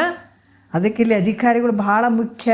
ಅದರ ಪ್ರಕಾರ ಭಗವಂತ ಪರಮಾತ್ಮ ಗುರು ರೂಪಾಗಿ ಬಂದರೂ ಕೂಡ ಆಯಾ ಅಧಿಕಾರಿಗಳಿಗೆ ಆಯಾ ರೀತಿಯಿಂದ ಅವ್ರಿಗೆ ಕೊಡುವಂಥದ್ದು ಐತಿಲ್ಲ. ಅಂಥತಿಗತಿಗೆ ಏನು ಬೇಡ, ವಿಷಯಗಳ ಅಪೇಕ್ಷೆನೇ ಇಲ್ಲ ಅಂತಂದಾಗ ನೀನು ಏನು ಬೋಧಿಸ್ಬೇಕಲ್ಲಿ? ನಾನು ಯಾರು ಇದ್ದೀನಿ ಅಂತ ತಿಳ್ಕೊಳ್ಬೇಕಾಗಿ ಆತ ನಿನ್ನ ಪಾದಕ್ಕೆ ಬಂದು ಶರಣಾಗತನಾದಾಗ ನೀನು ದಾರಿ ತಪ್ಪಿಸೋ ಕೆಲಸ ಮಾಡೋಂಗಿಲ್ಲ. ಏನು ಹೇಳಬೇಕಲ್ಲಿ? ಜ್ಞಾನಕಾಂಡವನ್ನು ಬೋಧಿಸ್ತಾರಲ್ಲಿ, ಜ್ಞಾನದ ವಿಚಾರಗಳನ್ನು. ಮತ್ತು ರಾಗ ವಿರಾಗಿ ಎರಡೂ ಉಳ್ಳಂಥವನಿಗೆ ರಾಗನೂ ಐತೆ, ಅದಕ್ಕೆ ವಿರಾಗನೂ ಐತೆ, ಎರಡೂ ಭಾವ ಉಳ್ಳಂಥವ್ನು ಅದನ್ನಪ್ಪ. ಮತ್ತು ಇದಕ್ಕೇನು ಮಾಡ್ಬೇಕ್ರಿ? ಈಗ ಆ ಕಡೆನೂ ರಾಗ ಐತೆ ಮತ್ತು ವಿರಾಗನೂ ಐತೆ, ಎರಡು ಮಿಶ್ರ ಅದಾವ. ಅದಕ್ಕೆ ತನ್ನ ಮಿಶ್ರ ಉಳ್ಳಂಥವನಿಗೆ ಏನು ಹೇಳ್ಬೇಕ್ರಿ ಅಂದ್ರೆ ಅಲ್ಲಿ ಉಪಾಸನ ಕಾಂಡವನ್ನು ಬೋಧಿಸ್ಬೇಕು ಅಂತ ಹೇಳ್ತಾರೆ. ಯಾಕಂತಂದ್ರೆ ಇದು ಯಾವ ರೀತಿ ನೋಡ್ರಿ, ಅದಕ್ಕೆ ಮನುಷ್ಯರು ಜಗತ್ತಿನೊಳಗೆ ಎಲ್ಲರೂ ಮನುಷ್ಯರಂತಲೇ ಕಾಣ್ತೀವಿ, ಹೌದಿಲ್ಲ? ಆದ್ರೆ ಅವ್ರವ್ರ ವ್ಯಕ್ತಿತ್ವ, ಅವ್ರವ್ರ ಭಾವ, ಅವ್ರವ್ರ ಅಧಿಕಾರತ್ವ ಭಿನ್ನವಾಗಿರುವಂಥದ್ದು. ಮಹಾತ್ಮರು ಕೂಡ ಶರೀರ ತೊಟ್ಕೊಂಡೇ ಬಂದರು, ಅಜ್ಞಾನಿಗಳು ಕೂಡ ಶರೀರ, ಎಲ್ಲರದ್ದು ಶರೀರ ಐತೆ. ನೋಡೋಕೆ ನಾವೆಲ್ಲರೂ ಮನುಷ್ಯರು, ಆದರೆ ಭಾವನೆಗಳ ಮೂಲಕ ಇಲ್ಲಿ ವ್ಯತ್ಯಾಸಗಳದಾವೆ. ಅವ್ರವ್ರ ಅಧಿಕಾರ, ಅವ್ರವ್ರ ಭಾವನೆಗಳ ಮೂಲಕ ಪಶು ಪಕ್ಷಿ ಸ್ವಭಾವ ಉಳ್ಳಂಥವ್ರು, ಮೃಗ ಸ್ವಭಾವಗಳ ಉಳ್ಳಂಥವ್ರು, ಅಸುರ ಗುಣಗಳನ್ನು ಉಳ್ಳಂಥವ್ರು ಅದಾರ. ಇಲ್ಲಿ ಅದಕ್ಕಿಂತ ಮೇಲ್ಮಟ್ಟಕ್ಕೆ ಹೋದಾಗ ನಾವು ಈ ಆರುಡನ ಸ್ಥಿತಿಯಲ್ಲಿರುವಂಥವ್ರು ಭಾಳಷ್ಟು ಮಹಾತ್ಮರವಾಗಿ ಸದ್ಗುಣಗಳನ್ನು ಇಟ್ಕೊಂಡಂಥವ್ರಾಗಿರ್ಬೋದು, ಹಲವಾರು ರೀತಿಯಿಂದ ಈ ಮುಮುಕ್ಷಿಗಳಾಗಿರ್ಬೋದು, ಭಾಳಷ್ಟು ನಾವು ಭಾವದಲ್ಲಿ ಕಾಣೋಕ್ಕೆ ಸಾಧ್ಯ ಆಗ್ತದೆ. ಅದಕ್ಕೆ ಈಗ ಡಾಕ್ಟ್ರು ಏನು ಮಾಡ್ತಾರೆ, ಭಾಳಷ್ಟು ಜನ ರೋಗಿಗಳು ಕೂತ್ಕೊಂಡಿರ್ತಾರಂದ್ರೂ ಕೂಡ ಅವ್ರಿಗೆ ಒಂದೇ ಥರ ಔಷಧ ಕೊಡ್ತಾರೇನಂದ್ರೆ ಇಲ್ಲ. ಯಾಕಂದರೆ ಎಲ್ಲರೂ ಮನುಷ್ಯರೇ ಅದೀವಿ, ಆದ್ರೆ ಬಂದಂಥ ರೋಗಗಳು ಭಿನ್ನ ಭಿನ್ನ ಭಿನ್ನ ಅದಾವೆ. ಹೌದಾ? ಒಂದೇ ಥರ ರೋಗ ಅದಾವೇನ್ರಿ ಇಲ್ಲಿ? ಅದೇ ರೀತಿ ಭವರೋಗ ಅನ್ನುವಂಥದ್ದು ಇಲ್ಲಿ ಕೂಡ ಹೇಳ್ತಾರೆ. ಎಲ್ಲರಿಗೆ ಭವರೋಗ ಅನ್ನುವಂಥದ್ದು ಒಂದೈತಿ, ಎಲ್ಲರೂ ಹುಟ್ಟಿ ಬಂದಂಥವ್ರು. ಆದ್ರೆ ಅವರ ಬುದ್ಧಿಗೆ ಅನುಗುಣವಾಗಿ ಭಿನ್ನ ಭಿನ್ನವಾಗಿರುವಂಥ ಭಾವಗಳು. ಡಾಕ್ಟ್ರ್ ಯಾವ ರೀತಿ ಇಂಥ ರೋಗಿಗಳಿಗೆ ಇಂಥ ಔಷಧ ಕೊಡಬೇಕು, ಎಲ್ಲರಿಗೂ ಒಂದೇ ರೋಗ ಇರೋಂಗಿಲ್ಲ, ಅವ್ರಿಗೆ ಇಂಥ ರೋಗಿಗಳಿಗೆ ಇಂಥ ಔಷಧ ಕೊಡಬೇಕು ಅಂತ ಯಾವ ರೀತಿ ಅಲ್ಲಿ ನಿರ್ಣಯ ಮಾಡಿ ಕೊಡ್ತಾರೋ ಅದೇ ರೀತಿ ಕೂಡ ಇಲ್ಲಿ ಅಧಿಕಾರವನ್ನು ತಿಳಿದು ಈ ಕಾಂಡಗಳನ್ನು ಬೋಸ್ತಕ್ಕಂಥದ್ದು ಹೇಳ್ತಕ್ಕಂಥದ್ದು ಸೂಕ್ತ ಅನ್ನುವಂಥದ್ದು ಹೇಳ್ತಾರೆ ಈ ರೀತಿ. ಯಾಕಂದ್ರೆ ಈ ಕರ್ಮಿಗೆ ಹೋಗಿ ಶಿಲ್ಪ ನನ್ನ ಮಗನಿಗೆ ಮಕ್ಕಳಾಗಿಲ್ಲ, ಇಟ್ಟು ನೌಕರಿ ಆಗ್ಬೇಕು, ಹಂಗೆ ಮಾಡ್ಬೇಕಂತ ಹೇಳೋವನಿಗೆ ನೀನೇ ಪರಮಾತ್ಮ ಅಂತ ಹೇಳಕತ್ತದ ಅನ್ನೋತ್ತಿಗೆ ಅದಕ್ಕೆ ಕೇಳ್ತದೆ ಅನ್ನೋದು. ಅದಕ್ಕೆ ಕೇಳಕತ್ತದ ಮನೆ ಆಸ್ತಿ ಬೇಕು, ಅಂತಸ್ತು ಬೇಕು, ನನ್ನ ಮಗನಿಗೆ ಮಕ್ಕಳಾಗಿಲ್ಲ, ಅದಾಗಿಲ್ಲ ಇದಾಗಿಲ್ಲ ಅಂತ ಇಟ್ಟು ತೊಗೊಂಡು ಬಂದದ್ದು ಗುರುವಿನ ಮುಂದೆ ಕುಂತದ ಹೇಳಕ್ಕೆ. ಅದಕ್ಕೆ ನೀನೇ ಪರಮಾತ್ಮ ಅಂದ್ರೆ ಎಂಥ ಮಾತ್ರಿ ಅದು ನಂಬುತ್ತದೆ ಅನ್ನೋದು ಇಲ್ಲಲ್ಲ. ಅದಕ್ಕೆ ಅದು ತಲೆಗೂ ಹೋಗಂಗಿಲ್ಲ, ಮತ್ತು ಅದಕ್ಕೆ ಹಂಗೆ ಹೇಳಂಗಿಲ್ಲ. ಅದಕ್ಕೆ ಏನು ಹೇಳ್ಬೇಕಾದ್ರೆ ಹೇಳಿ ಕಳಿಸ್ಬೇಕು ಈ ರೀತಿಯಾಗಿ. ಯಾರ್ಯಾರು ಅಧಿಕಾರ ಎಷ್ಟಿಷ್ಟು ಇರ್ತದೆ ಅವ್ರು ನೋಡಿಬಿಟ್ಟು ಈ ರೀತಿಯಾಗಿ ಕರ್ಮ ಉಪಾಸನೆ ಜ್ಞಾನವನ್ನು ಬೋಸ್ತಕ್ಕಂಥದ್ದು ಇದು ಗುರುವಿನ ಒಂದು ವಿಚಾರ. ಇದು ಹೇಳಬೇಕಂಥದ್ದು. ಮತ್ತು ಈಗ ಇದೇ ವಿಚಾರದಲ್ಲಿ ಹೇಳ್ತಾರೆ, ಅದನ್ನೇ ಹೇಳ್ತಾರೆ 1ನೇ ನುಡಿಯಲ್ಲಿ ಹೇಳ್ತಾರೆ. ಏನು ಹೇಳ್ತಾರೆ? ರಾಗಿಗೆ ಕರ್ಮದೋಳು ಅಧಿಕಾರಬಹುದು, ವಿರಾಗಿಗೆ ಜ್ಞಾನದೋಳು ಅಧಿಕಾರ, ರಾಗ ವಿರಾಗ ಮುಳ್ಳವನಿಗೆ ನಿಜಭಕ್ತಿ ಯೋಗದೋಳು ಅಧಿಕಾರವೆನಿಸು ಅಂತ ಹೇಳ್ತಾರೆ ಅವರು. ಅಲ್ಲಿ ಏನದ ರಾಗಿಗೆ ಅಧಿಕಾರ ಐತೆ, ಎಲ್ಲೈತೆ? ಕರ್ಮದೋಳು ಅಧಿಕಾರ ಐತದೆ. ಅಂದ್ರೆ ಈ ಲೋಕ ಮತ್ತು ಪರಲೋಕದ ಒಂದು ಭೋಗಾಪೇಕ್ಷೆಗೆ ಆತಗೆ ಎದ್ರಾಗ ಅಧಿಕಾರ ಅದ. ಇದು ಕೂಡ ವೇದದಾಗೆ ಹೇಳಿದಂಥದ್ದು. ಮತ್ತು ಅದಕ್ಕೆ ನೋಡ್ರಿ, ನಾವು ಎಲ್ಲ ಮಹಾತ್ಮರು ವಚನಗಳು ಬರೆದಿದ್ದಾರೆ ಅಂದರೆ ಕರ್ಮ ಉಪಾಸನೆ ಜ್ಞಾನದ ಬಗ್ಗೆನೇ ಬರೆದಿದ್ದಾರೆ. ಅಲ್ಲಿಂದ ಇಲ್ಲಿಗೆ ಹಚ್ಚಂಗಿಲ್ಲ, ಇಲ್ಲಿಂದ ಅಲ್ಲಿಗೆ ಹಚ್ಚಂಗಿಲ್ಲ. ಭಗವಂತ ಕೂಡ ವೇದಗಳಲ್ಲಿ ಕರ್ಮಕಾಂಡನೂ ಹೇಳಿದ್ದಾರೆ, ಉಪಾಸನೆ ಕಾಂಡ ಹೇಳಿದ್ದಾರೆ, ಜ್ಞಾನಕಾಂಡನೂ ಹೇಳಿದ್ದಾರೆ. ಒಬ್ಬೊಬ್ರು ಇಲ್ಲರಿ ಮತ್ತು ಇದರಿಂದ ಮುಕ್ತಿ ಆಗ್ತದಂತ ಹೇಳ್ಯಾರ. ಏನು ಗತಿಗಳು ಬಂದಿದ್ದಾವಲ್ಲ, ಸಾಲೋಕ್ಯ ಸಾರೂಪ್ಯ, ನೀ ಏನೇನು ಭಕ್ತಿ ಮಾಡಿರ್ತಿದಿ ಅದ್ರಾಗ ಮುಕ್ತಿ ಆಗ್ತಂತ ಹೇಳ್ತಾರೆ ಅವರು. ಎಲ್ಲಿ? ಕರ್ಮದಲ್ಲಿ ಹೇಳ್ತಾರೆ. ಕರ್ಮಕಾಂಡದಲ್ಲಿ ಕೆಲವು ಮುಕ್ತಿ ಆಗ್ತಂತ ಹೇಳ್ತಾರೆ. ಅಲ್ರಿ, ವೇದಗಳೇ ನಾವು ಓದಿದ್ದೀವಿ, ವೇದಗಳಲ್ಲೇ ಇಂಥದ್ದು ಮಾಡಿದರೆ ಕರ್ಮವನ್ನು ಮಾಡಿದರೆ ಮುಕ್ತಿ ಆಗ್ತಂತ ಹೇಳ್ಯಾರ. ನೀವು ನೋಡಿದ್ರೆ ಇಂಥದ್ದು ಹೇಳಕತ್ತೀರಂತ ಮತ್ತು ಜ್ಞಾನ ಹೇಳೋಂಥವ್ರಿಗೆ ಗಂಟು ಬೀಳೋಂಥ ಪರಿಸ್ಥಿತಿ ಇರ್ತಾವೆ. ಅದಕ್ಕೆ ಕರ್ಮದಲ್ಲೂ ಹೇಳ್ಯಾರಪ್ಪ. ಅಲ್ಲಿ ನಿನಗೇನು ಬುದ್ಧಿ ಅದ ಅಲ್ಲಿ ನಿನ್ನ ಬುದ್ಧಿ ಪ್ರಕಾರ ಕರ್ಮನೂ ಹೇಳ್ಯಾರ. ಮತ್ತು ಇನ್ನೂ ಸ್ವಲ್ಪ ಜಾಸ್ತಿ ಇತ್ತಂದಾಗ ಉಪಾಸನೆದು ಹೇಳಿರ್ತಾರೆ. ಮತ್ತು ಇನ್ನೂ ಮೇಲ್ಮಟ್ಟದ ಬುದ್ಧಿ ತೀಕ್ಷ್ಣ ಇತ್ತಂತಾರೆ ಜ್ಞಾನದ ಹೇಳಿರ್ತಾರೆ. ಅದಕ್ಕೆ ಇದು ನೀವು ಕರೆಕ್ಟಾಗಿ ತಿಳ್ಕೊಂಡು ವಿಚಾರ ಮಾಡಬೇಕಾಗ್ತದೆ. ರಾಗಿಗೆ ಪರಲೋಕ ಭೋಗ ಅಪೇಕ್ಷೆಗೆ ನೋಡ್ರಿ, ಅಂದ್ರೆ ರಾಗಿ ಅಂತಂದ್ರೆ ಪರಲೋಕದ ಭೋಗದ ಅಪೇಕ್ಷೆ ಉಳ್ಳಂಥವನು, ಲೋಕದ ಅಪೇಕ್ಷೆ ಉಳ್ಳಂಥವನು, ವಿಷಯಗಳ ಅಪೇಕ್ಷೆ ಉಳ್ಳಂಥವನಿಗೆ ರಾಗಿ ಅಂತ ಹೇಳ್ತಾರೆ ಅವರು. ಈತೀಗ ಎಲ್ಲಿಂದ್ರೆ ವೇದೋಕ್ತ ಕರ್ಮಕಾಂಡದಲ್ಲಿ, ಅಂದ್ರೆ ವೇದದಲ್ಲಿ ಹೇಳಿದಂಥದ್ದೇ ಇದು.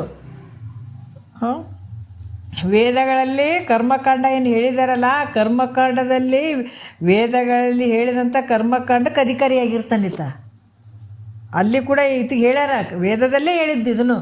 ಹಿಂಗೆ ಮಾಡ್ರಪ್ಪ, ಹಂಗೆ ಮಾಡಿರಿ, ನಿಮ್ಗೆ ಇಂಥದ್ದು ಸಿಗ್ತದೆ, ಅಂಥದ್ದು ಸಿಗ್ತದೆ, ಇಂಥ ಆನಂದ ಆಗ್ತದೆ. ಯಾಕಂದ್ರೆ ಭೋಗದ ವಸ್ತುಗಳು ನಿಮಗೆ ಪ್ರಾಪ್ತಿ ಆಗ್ತದೆ. ಈ ಥರ ಕರ್ಮ ಮಾಡಿರಿ, ಜಪ ಮಾಡಿರಿ, ತಪ ಮಾಡಿರಿ, ಗುಡಿ ಗುಂಡಾರ ಸುತ್ತರ್ರಿ, 6 ವಾರ ಸುತ್ತರ್ಕೊಂಬ, ನಿನಗೆ ಒಳ್ಳೇದಾಗ್ತದೆ. ಇದೆಲ್ಲ ಹೇಳ್ಯಾರ, ಕರ್ಮದಾಗೆ ಹೇಳ್ಯಾರದು, ಹೇಳಿಲ್ಲ ಅಂತ ಅಲ್ಲ. ಅಲ್ಲಿ ಕೂಡ ಹೇಳಿದಾರ, ದೇವ್ರದ್ದು ಯಾತ್ರೆ ಮಾಡು, ಅಲ್ಲಿ ಮಾಡು, ಇಲ್ಲಿ ಮಾಡು, ಜಪ ಮಾಡು, ತಪ ಮಾಡು, ಯಜ್ಞ ಮಾಡು, ಯಾಗಾದಿಗಳನ್ನು ಮಾಡು, ಹಿಂಗಾಗ್ತದೆ ಹಂಗಾಗ್ತದೆ ಅಂತ ಅಲ್ಲಿ ನಿನಗೆ ಹೇಳಿ ರಂಭಿಸ್ಯಾರಲ್ಲಿ. ನಿನಗೆ ಚೋ ಅಂತ ತಲೆ ಬಿಡ್ದಾರಲ್ಲಿ. ಯಾಕಂದ್ರೆ ಮತ್ತು ಮುಂದಕ್ಕೆ ಹೋಗೋ ಬುದ್ಧಿ ಇಲ್ಲಲ್ಲ ನಿನಗೆ. ಏನು ಮಾಡಬೇಕು? ಮುಂದೆ ಕಲಿಯಂಗಾದ ಸ್ವಲ್ಪ ಪಾಪ ಇಷ್ಟ್ರಾಗ ಮಾಡಲಿ, ಇಷ್ಟ್ರಾಗ ಸಮಾಧಾನ ಪಟ್ಕೊಳ್ಳಿ, ಮುಂದೆ ದಾರಿ ಸಿಗ್ತದೆ ಇದಕ್ಕೆ ಅಂಥೇಳಿ ಅಮ್ಮ ಭಗವಂತ ಏನು ಮಾಡಿದ ಚೋ ಚೋ ಚೋ ಚೋ ಅಂತ ಮಲಗಿಸ್ತಾನೆ ನೋಡ್ರಿ. ಹೇಳಿ ಹೇಳಿ ನೋಡ್ರಪ್ಪ ಇಷ್ಟರ ಮಾಡಿರಿ, ಮನಸ್ಸು ಸ್ವಲ್ಪ ಏಕಾಗ್ರತೆ ಬರ್ತದೆ. ಈಗ ಮಾಡೋದ್ರಿಂದ ಏನಾಗ್ತದೆ, ಮನಸ್ಸು ಏಕಾಗ್ರತೆಗೆ ಬರ್ತದೆ. ಕೊನೆಗೆ ಭೋಗದ ಅಪೇಕ್ಷೆ ಬೇಡಪ್ಪ, ನಿನ್ನ ಸಲಹೆಗೆ ಮಾಡಕತ್ತೀನಿ ಅನ್ನುವಂಥ ನಿಷ್ಕಾಮ ಭಾವ ಬಂತಂದ್ರೆ ಮುಂದಕ್ಕೆ ಹೋಗ್ತಾನತ್ತ ಅನ್ನುವಂಥ ಉದ್ದೇಶದಿಂದ ಅಲ್ಲಿ ಚೋ ಚೋ ಚೋ ಅಂತ ಪಡಿತಾರೆ ನನಗೆ. ಹೌದಲ್ಲ? ಅದಕ್ಕೆ ಈ ರೀತಿಯಾಗಿ ಕರ್ಮಕಾಂಡದಲ್ಲಿ ಆತಗೆ ಅಧಿಕಾರ ಐತೆ. ವಿರಾಗಿಗೆ ಇಹಪರ ಭೋಗ ವೈರಾಗ್ಯಶಾಲಿಯಾಗಿರ್ತಾನತ. ಈತ ಸ್ವಲ್ಪ ಬೆಳೆದಿರ್ತಾನೆ, ಮುಂದಕ್ಕೆ ಸ್ವಲ್ಪ ಯಾಕೆ ಜಾಸ್ತಿನೇ ಬೆಳೆದಿರ್ತಾನೆ. ಆತೇನಂತಾನೆ, ನಾ ಇದು ಅಲ್ಲ, ನಾ ಇದನ್ನು ಮಾಡೋಕ್ಕಾಗಂಗಿಲ್ಲ, ನನಗೆ ಬೇಸರ ಬಂದದ, ನನಗೇನಿಲ್ಲ, ನೀವು ಬರೇ ವಿಚಾರಗಳು ಹೇಳಿದ್ರೆ ಸಾಕು, ನಾನು ಆನಂದ ಆಗಬೇಕು ಅನ್ನುವಂಥ ಭಾವಕ್ಕೆ ಬಂದುಬಿಟ್ಟಿರ್ತಾನೆ. ಮಾಡಿ ಸಾಕಾಗ್ಯದ, ನನ್ನ ಕೈಲಾಗಂಗಿಲ್ಲ. ಮೈತ್ರಿದೇವಿ ಹಂಗೆ ಹೇಳ್ತಾಳಲ್ಲ, ಒಂದು ದುಃಖದೊಳು ತಾನೊಂದದೆ ಪರಿಪೂರ್ಣ ಆನಂದ ರೂಪಿಂದ ಸಂತತ ಮಿರಪ ಅಂದುಕುಪಾಯವಿದೆ ಅಂದ್ವಲ್ಲವಿಂದಿಂದೆನೆ ಗರುಪು ಸನ್ಮನೆ ಮುಖ್ಯ ಅಂತ ಅದ. ನನಗೆ ಸಾಕಾಗಿಬಿಟ್ಟದ, ಯಾಕಂದ್ರೆ ಸ್ವಲ್ಪ ದೊಡ್ಡವಾಗಿಬಿಟ್ಟಾನಲ್ಲ. ಆದಾಗ ಅವಾಗ ಏನು ಮಾಡ್ತಾನೆ, ಮಾಡಿ ಸಾಕಾಗ್ಯದಪ್ಪ, ನನಗೆ ಕೆಲಸ ಮಾಡಿ ಸಾಕಾಗ್ಯದ, ನನ್ನ ಕೈಲಿ ಆಗಂಗಿಲ್ಲ ನೋಡು, ಏನಿಲ್ಲ ಅವು ಸ್ವಲ್ಪ ಹಿಂಗೆ ಮಾಡಿದ್ರೆ ನನಗೆ ಆನಂದ ಆಗಬೇಕು, ಖುಷಿ ಆಗಬೇಕು, ಇನ್ನು ಮಾಡೋಕ್ಕಾಗೋದೇ ಇಲ್ಲ, ಮಾಡಿ ಸಾಕಾಗ್ಯದ ಅಂತ ಕುಂತು ಬಿಡ್ತಾರೆ ನೋಡ್ರಿ ಹಠ ಮಾಡ್ಕೊಂಡು ಮಕ್ಕಳು. ಅಂಥವ್ರಿಗೆ ಏನು ಹೇಳ್ತಾರೆ, ಹೌದಪ್ಪ ಅದಕ್ಕೂ ಕರುಣೆ ಇರ್ತದೆ ತಂದೆಗೆ. ಹೌದು ಪಾಪ ಮಾಡಿ ಸಾಕಾಗ್ಯದ, ಎಷ್ಟು ಮಾಡ್ಯದ, ಮೊದಲೆಲ್ಲ ಮಾಡ್ಯದ, ಆಯ್ತು ಬಿಡಪ್ಪ ನೀ ಮಾಡೀನಿ ಅಂತಿದ್ದಲ್ಲ, ಇನ್ನು ಬಿಟ್ಬಿಡು, ಕಿಂತದ್ದು ಮಾಡು, ಸುಮ್ಮ ಕುಂತು ಬಿಸ್ನೆಸ್ ಮಾಡುವಂಥದ್ದು, ಅಥವಾ ಏನೋ ಒಂದು ಹಗೂರವಾಗಿ ಮಾಡುವಂಥದ್ದು, ಹಿಂಗೈತು ನೋಡಪ್ಪ ಅಂತ ಮುಂದೆ ತಂದೆ ತಾಯಿ ಹೆಂಗೆ ಪ್ರೀತಿಲಿಂದ ಮಕ್ಕಳಿಗೆ ಹೇಳ್ತಾರೆ. ಇಲ್ಲಿ ಕೂಡ ನೋಡಪ್ಪ ಇದು ಯಾವುದು ಅಲ್ಲ ಅಂತಂದರೆ, ನೋಡಿ ನಿಜವಾದ ಆನಂದವನ್ನು ಪಡ್ಕೊಳ್ಬೇಕಾದ್ರೆ ನಿಂತದನ್ನು ಮಾಡು ಅಂತನ್ನುವಂಥ ಜ್ಞಾನಕಾಂಡವನ್ನು ಬೋಧಿಸುವಂಥದ್ದು ಅಲ್ಲಿ ಬೋಧನೆ ಮಾಡ್ತಾನೆ, ಜ್ಞಾನವನ್ನು ಬೋಧನೆ ಮಾಡುವಂಥದ್ದು. ಅದಕ್ಕೆ ಇಲ್ಲಿ ಕೂಡ ಏನು ಹೇಳ್ತಾರೆ ಅಂತಂದ್ರೆ, ವೈರಾಗ್ಯಶಾಲಿಗೆ ಇವ್ಯಾವ ಭೋಗದ ಅಪೇಕ್ಷೆ ಇಲ್ಲ, ಇಹದಲ್ಲೂ ಆಸೆ ಇಲ್ಲ. ಇಹದಲ್ಲಿ ಅದು ಒಂದು 4 ಮನೆ ಮಾಡಬೇಕು, ರೊಕ್ಕ ಮಾಡಬೇಕು, ರೂಪಾಯಿ ಮಾಡಬೇಕು, ಅವ್ರಿಗೆ ಇಡಬೇಕು, ಇವ್ರಿಗೆ ಬಿಡಬೇಕು, ಇದಕ್ಕೇನಾರು ಐತೇನು ಇತ್ಗ? ಏನೂ ಇಲ್ಲ ಇದಕ್ಕೆ. ಯಾರು ರೊಕ್ಕ ಮಾಡುವಂಥದ್ದಿಲ್ಲ, ಮನೆ ಮಾಡುವಂಥದ್ದಿಲ್ಲ, ಏನು ಗಳಿಸುವಂಥದ್ದು ಇರೋದೇ ಇಲ್ಲ. ಇದರಲ್ಲಿ ಏನಂದ್ರೆ ವೈರಾಗ್ಯ ಬಂದುಬಿಡ್ತದೆ. ಇಹದಲ್ಲೂ ವೈರಾಗ್ಯ ಬಂದದ. ಪರಲೋಕದಲ್ಲಿ ಏನಾದರೂ ಹೋಗಿ ಸ್ವರ್ಗಾದಿ ಭೋಗಗಳನ್ನು ಅನುಭವಿಸ್ಬೇಕಂತ ಏನಾರು ಆಸೆ ಇಡ್ತಾನೆ ಏನಂದರೆ ಇದನ್ನು ಇರಂಗಿಲ್ಲ, ಎರಡೂ ಹೋಗಿರ್ತಾವತ್ತಗ. ಇಂಥತ್ತಿಗ ಏನು ಹೇಳಬೇಕಲ್ಲಿ ಅದ ಜ್ಞಾನಕಾಂಡದಲ್ಲಿ ಅಧಿಕಾರ ಆದಿತ್ತಗ. ಈ ಜ್ಞಾನವನ್ನು ತೊಗೊಳ್ಳಿಕ್ಕೆ ಈತ ಅಧಿಕಾರಿ ಆಗಿಬಿಡ್ತಾನೆ ನೋಡ್ರಿ. ಜ್ಞಾನವನ್ನು ಸ್ವೀಕಾರ ಮಾಡೋಕ್ಕೆ ಈತ ಅಧಿಕಾರಿ ಆಗ್ತಾನೆ. ಅದು ಭಾಳ ಮುಖ್ಯವಾಗಿರುವಂಥದ್ದು. ಮತ್ತು ರಾಗ ವಿರಾಗ ಮುಳ್ಳಂಥವನಿಗೆ ಆತಗೆ ಇಚ್ಛೆನೂ ಇರ್ತದೆ ಮತ್ತು ಅನಿಚ್ಛೆ ಎರಡೂ ಇರ್ತಾವತ್ತ. ಇಚ್ಛೆನೂ ಇರ್ತದೆ ಮತ್ತು ಇಚ್ಛೆ ಇರ್ದಂಗೂ ಇರ್ತಾನತ. ಅದಕ್ಕೆ ಈತಿಗೆ ಎಲ್ಲಿ ಅಂತಂದ್ರೆ ನಿಜ ಯೋಗದಳು ಅಂದ್ರೆ ಈ ಸತ್ಯವಾಗಿರುವಂಥ ಒಂದು ಪ್ರೇಮದಿಂದ ಕೂಡಿದಂತಹ ಈ ಭಕ್ತಿ ಯೋಗದಲ್ಲಿ ಅಧಿಕಾರ ಆದೈತಿಗೆ. ಭಕ್ತಿ ಯೋಗದಲ್ಲಿ ಅದ ಇಚ್ಛೆನೂ ಆದ ಮತ್ತು ಅನಿಚ್ಛೆನೂ ಆದತಿಗೆ. ಈ ರೀತಿ ಅಧಿಕಾರ ಇರುವಂಥದ್ದು ಈ 3 ರೀತಿಯಿಂದ ಇವರಿಗೆ ಈ ರೀತಿಯಾಗಿ ಬೋಧಿಸ್ಬೇಕಾದಂಥದ್ದು. ರಾಗಿಗೆ ಇಲ್ಲಿ ಕರ್ಮಕಾಂಡವನ್ನು ಬೋಧಿಸ್ತಕ್ಕಂಥದ್ದು, ಮತ್ತು ರಾಗ ವಿರಾಗ ಉಳ್ಳಂಥವನಿಗೆ ಉಪಾಸನೆ ಕಾಂಡವನ್ನು ಬೋಧಿಸುವಂಥದ್ದು. ಬರೀ ವಿರಾಗಿಗೆ ಏನಪ್ಪ ಅಂತಂದ್ರೆ ಜ್ಞಾನಕಾಂಡವನ್ನು ಬೋಧಿಸುವಂಥದ್ದು. ಅದಕ್ಕೆ ಆಯಾ ಅಧಿಕಾರಿಗಳು ಇವರು ಈ ರೀತಿಯಾಗಿ ಇರ್ತಾರ ಅಂತ ಹೇಳ್ತಾರೆ. ಮತ್ತು ಇಲ್ಲಿ ಕೂಡ ಕರ್ಮಕಾಂಡ 2 ಪ್ರಕಾರ ಆಗ್ತದೆ ಅಂತ ಹೇಳ್ತಾರೆ. ಕರ್ಮಕಾಂಡ 2 ಪ್ರಕಾರ ಇರ್ತದೆ. ಅದು 2ನೇ ನುಡಿಯಲ್ಲಾದ್ರೆ, ಶ್ರುತಿಯಳು ಬೋಧಿತವೆನಿಸುವ ಕರ್ಮದ ಗತಿ 2ರಲ್ಲಿ ಪ್ರವರ್ತಕ ನುತ ನಿವರ್ತಕಮೆಯು ತಾವು ಸತ್ಕೃತಿ ಎಂದು ಪರಿವಿಡಿದೆಸೆವು ಅಂತ ಹೇಳ್ತಾರೆ ಅವರು. ಸತ್ಕೃತಿ ಅಂತಂದರೆ ಏನಂದ್ರೆ ಒಳ್ಳೆಯ ಕರ್ಮ, ಅಸತ್ಕೃತಿ ಅಂತ ತಾವು ಅಸತ್ಕೃತಿಯು ಸತ್ಕೃತಿ ಅಂತ 2 ರೀತಿಯಿಂದ. ಅಸತ್ಕೃತಿ ಅಂತಂದ್ರೆ ಅಯೋಗ್ಯ ಕರ್ಮ ಇರುವಂಥದ್ದು 2 ರೀತಿಯಿಂದ ಕರ್ಮ ಅದಾವೆ. ಯಾಕಂದ್ರೆ ವೇದ ಹೇಳಿದಂಥ ವಿಚಾರದಲ್ಲಿ, ಈ ವೇದದಲ್ಲಿ ಏನು ಹೇಳಿದ್ದಾರೆ, ಕರ್ಮಕಾಂಡ ಹೇಳಿದ್ದಾರೆ. ಅದರಲ್ಲಿ ಪ್ರವರ್ತಕ ಕರ್ಮ ಮತ್ತು ನಿವರ್ತಕ ಕರ್ಮ ಅಂತ 2 ರೀತಿಯಿಂದ ಹೇಳಿದ್ದಾರೆ. ಬಹಳಷ್ಟು ವಿಚಾರಗಳನ್ನು ನಾವು ತಿಳ್ಕೊಳ್ಬೇಕಾಗ್ತದೆ. ಇದರಲ್ಲಿ ಕೂಡ ಏನು ವೇದದಲ್ಲಿ ಕೂಡ ಹೇಳಿದ್ದಾರೆ ಕರ್ಮಕಾಂಡ, ಅದರಲ್ಲಿ 2 ಅದಾವ. ಅಲ್ಲಿ ಪ್ರವರ್ತಕ ಮತ್ತು ನಿವರ್ತಕ ಕರ್ಮ ಅಂತ 2 ಹೇಳಿದ್ದಾರೆ. ಈ ಪ್ರವರ್ತಕ ಕರ್ಮ ಅಂತಂದರೆ ಏನಪ್ಪ ಅಂತಂದರೆ ನಿನಗೆ ಭೋಗ ಭಾಗ್ಯದ ವಸ್ತುಗಳನ್ನು ಕೇಳಿದ್ದು ಕೊಡುವಂಥದ್ದು ಇರ್ತದೆ, ಮತ್ತು ಜನನ ಮರಣಕ್ಕೆ ಇದು ಏನಂದರೆ ಕಾರಣ ಆಗ್ತದೆ. ಇದರಿಂದ ನಿನಗೆ ದುಃಖ ನಿವೃತ್ತಿ ಆಗಲ್ಲ. ಯಾವುದರಿಂದ? ಪ್ರವರ್ತಕ ಕರ್ಮದಿಂದ. ಪ್ರವರ್ತಕ ಕರ್ಮ, ನಿವರ್ತಕ ಕರ್ಮ ಅಂತ ಎರಡು ರೀತಿಯಿಂದ ಇರ್ತದೆ. ಇಲ್ಲಿ ನಿವರ್ತಕ ಕರ್ಮ ಮತ್ತು ಪ್ರವರ್ತಕ ಕರ್ಮ. ಪ್ರವರ್ತಕ ಕರ್ಮದಲ್ಲಿ ನಿನಗೆ ಭೋಗ ಭಾಗ್ಯಾದಿ ವಸ್ತುಗಳು ದೊರೀತಾವೆ, ನೀನು ಕೇಳಿದಂಥದ್ದು ಸಿಗ್ತಾವೆ. ಆದರೆ ನಿನಗೆ ಜನನ ಮರಣದಿಂದ ಬಿಡುಗಡೆ ಆಗೋಕ್ಕೆ ಸಾಧ್ಯ ಇಲ್ಲ. ಅದಕ್ಕೆ ಯಾವಾಗ ನೀ ಕೈ ಒಡ್ಕೊ ಧರೆಗೆ ಯಾಚನೆಯಿಂದ ಲಘುತರ ಮುಂಟೆ ಅಂತ ಹೇಳಿದಾರೆ ಅವರು. ಭೂಮಿಗೆ ಬಂದಿದ್ದು ಕೈ ಒಡ್ಡಿದ್ರೆ ನಿನ್ನಷ್ಟು ಕನಿಷ್ಠ ಯಾರಿಲ್ಲ ಅಂತಾರೆ ಅವರು. ಅದಕ್ಕೆ ನರಜನ್ಮದಿಂದಿಹದೋಳು ಮಿಗಿಲುಂಟೆ, ಕರ್ಣ ವಿಜಯದಿಂದ ಕಲಿತನ ಮುಂಟೆ, ಧರೆಗೆ ಯಾಚನೆಯಿಂದ ಲಘುತರ ಮುಂಟೆ, ಪರಬೊಮ್ಮದರಿವಿನಿಂದುರೆ ಜಾಣ್ಮೆ ಮುಂಟೆ. ಏನು ಅದ್ಭುತ ರೀ, ಅದ್ಭುತ. ನರಜನ್ಮದಿಂದಿಹದೋಳು ಮಿಗಿಲುಂಟೆ, ಜಗತ್ತಿನೊಳಗೆ ಈ ಶರೀರಕ್ಕಿಂತ ಇನ್ನೊಂದು ಏನಾರು ಐತೇನೆ? ಇದು ಬಂದದಲ್ಲ, ಶರೀರ ಒತ್ಕೊಂಡು ಬಂದದಲ್ಲ, ನಾವು ಇದನ್ನು ಮರ್ತು ಬಿಡ್ತೀವಿ ನೋಡ್ರಿ. ಇದರಿಂದ ಏನು ಮಾಡ್ಬೇಕು ಅನ್ನೋದು ಮರ್ತೀವಿ, ಇದರಿಂದ ಬೇರೆ ಬೇರೆ ಕೆಲಸಗಳನ್ನು ಮಾಡೋಕ್ಕೆ ಶುರು ಮಾಡಿಬಿಟ್ಟೀವಿ. ಇದೇ ಅಜ್ಞಾನ. ಅವ್ರು ಹೇಳಕತ್ತಾರ, ನರ ಜನ್ಮದಿಂದ ದಿಶೆದೋಳು ಮಿಗಿಲುಂಟೆ, ಅದಕ್ಕಿಂತ ಹೆಚ್ಚಿಂದು ಶರೀರ ಬಂದದ. ಆದ್ರೆ ಕರ್ಣ ವಿಜಯದಿಂದ ಕಲಿತನ ಮುಂಟೆ, ಯಾವಾಗ ಇಂದ್ರಿಯಗಳ ವಿಜಯದಿಂದ ಅದನ್ನು ಏನು ಹತೋಟಿಗೆ ಇಟ್ಕೊಂಡು ಅದನ್ನು ಸಾಧಿಸ್ಕೊಳ್ತೀವಿ, ಅದಕ್ಕಿಂತ ದೊಡ್ಡದು ಏನಾರು ಐತನ ಜಗತ್ತಿನೊಳಗೆ.